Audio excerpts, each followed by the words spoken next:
आज ही Doubtnut app download करें। Doubtnut पर अपने सभी गणित, रसायन विज्ञान, भौतिक विज्ञान और जीव विज्ञान के डाउट्स का करो सफाया। बस प्रश्न की फोटो खींचो, एक ही प्रश्न को क्रॉप करो और तुरंत वीडियो सोल्यूशन पाओ। अभी डाउनलोड करें। हेलो दोस्तों, इस प्रश्न में दिया है न्यूटन का गति का तृतीय नियम लिखिए तथा किसी एक उदाहरण द्वारा इसे समझाइए। यहाँ हम देखते हैं न्यूटन की गति का तृतीय नियम को। तो इसके एक उदाहरण के जरिए हम समझते हैं। यहाँ मान लो कोई टेबल है तथा टेबल के ऊपर कोई वस्तु रखी है। यहाँ वस्तु के द्वारा यहाँ टेबल पर एक क्रिया बल लगता है। यदि यह क्रिया बल क्या ले, हमें F21 ले, ये क्या है, क्रिया बल। तथा इस टेबल के द्वारा इस वस्तु पर एक प्रतिक्रिया बल लगता है। तो उसको हम ले लें अगर F12, तो ये क्या होगी, प्रतिक्रिया बल। जो भी वस्तु कोई भी किसी टेबल में रखा जाता है, तो जितनी वस्तु जो है वह क्रिया बल लगाती है दूसरी वस्तु पे, उतनी ही उतनी ही तथा उसके बराबर ही वह प्रतिक्रिया बल लगाती है उस वस्तु पर। तो हम इसे लिखना चाहें तो इस प्रकार से लिख सकते हैं कि प्रतिक्रिया के बराबर और विपरीत प्रतिक्रिया होती है। यही न्यूटन का गति का तृतीय नियम है।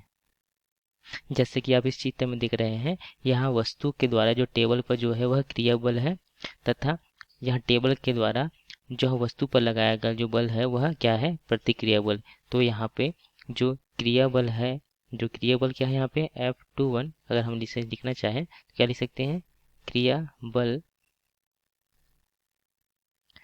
क्या है यहाँ पे F21 किसके बराबर होगी, प्रतिक्रिया बल जो क्या है यहाँ पे F12। आप देख रहे हैं कि F12 क्या ऊपर की ओर लग रही है अर्थात वस्तु की ओर, तथा F21 किस पर लग रहा है, टेबल की ओर लग रही है।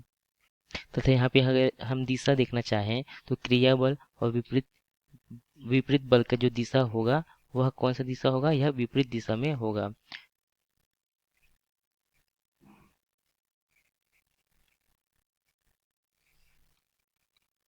क्योंकि यह आप चित्र में जैसे देख रहे हैं F21 नीचे लग रहा है तो F12 क्या है, ऊपर लग रहा है। तो ये क्या, यह क्रिया बल के विपरीत दिशा में यह प्रतिक्रिया बल जो है लगता है। अगर हम देखना चाहें इसका उदाहरण, यदि हम इसका उदाहरण देखना चाहें तो हम देखते हैं कि जब यदि कोई व्यक्ति जो है वह कुएं से पानी खींच रहा हो और जो बाल्टी वह भरी हो, तो जो अगर बाल्टी की जो रस्सी है वह टूट जाती है तो क्या है, खींचने वाला व्यक्ति जो है वह पीछे की ओर गिर जाता है।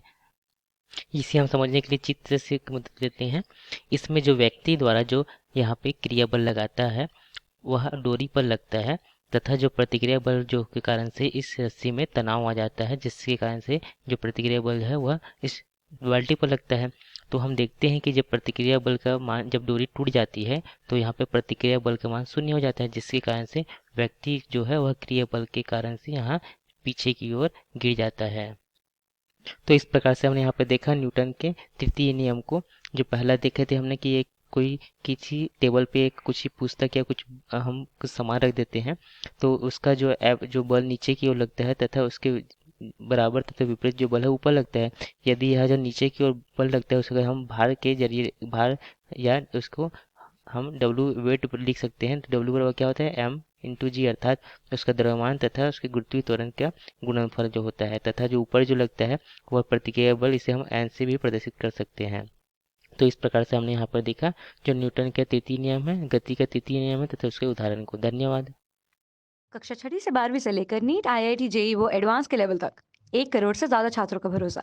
आज ही डाउनलोड करें डाउटनेट ऐप या व्हाट्सएप करें अपने सारे डाउट्स 8400 400 400 पर।